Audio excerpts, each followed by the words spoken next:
It was hard for West African empires to grow because of the Sahara Desert. This cut them off from trading with other kingdoms and lands to the east. Trade became possible when they started using camels to cross the desert. Camels were fed lots of food so they could survive the journey, and carry lots of cargo in one trip.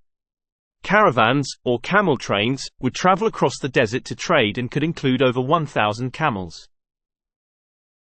The Kingdom of Ghana lasted from circa 700 CE until 1076 CE. It was not in the same place as the modern-day country of Ghana, which is to the southeast.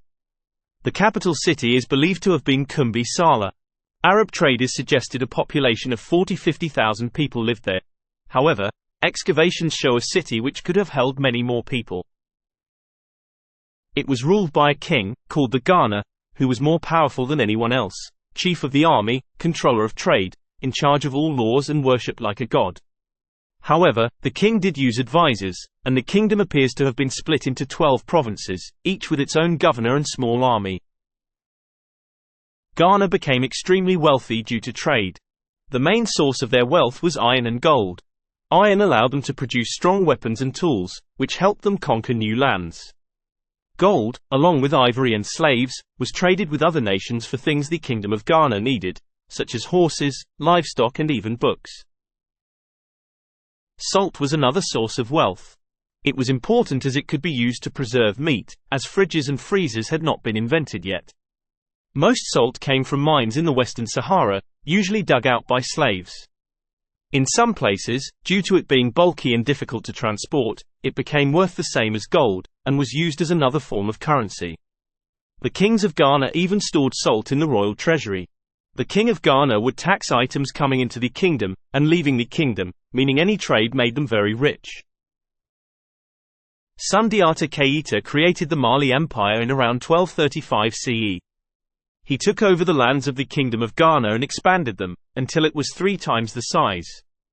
It had access to the gold mines in Western Africa, fertile land along the river Niger, and it controlled the salt trade, which allowed it to become a very rich country.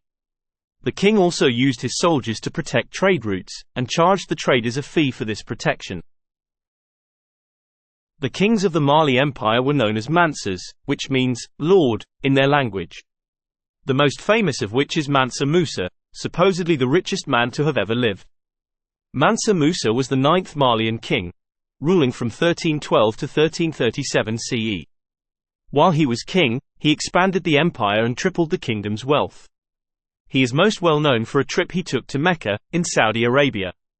Mansa Musa was a Muslim, and Muslims are expected to go on a pilgrimage, known as Hajj, at least once in their lives. In 1325 CE, he set out on his journey.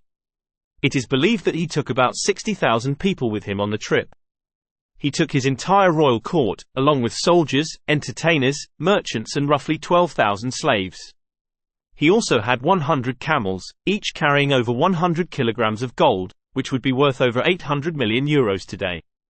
When he reached Cairo, he gave away and spent so much gold on souvenirs, that he wrecked the economy, and people were still talking about him over 10 years later. When Mansa Musa returned from Mecca, he brought with him many scholars, teachers and other educated people. He encouraged learning in his empire, and people came from all over the known world to study in Timbuktu. When Mansa Musa died, his son became king. However, he was not a strong king and many of the previous kingdoms left the Mali Empire. It was then taken over by the Songhai Empire.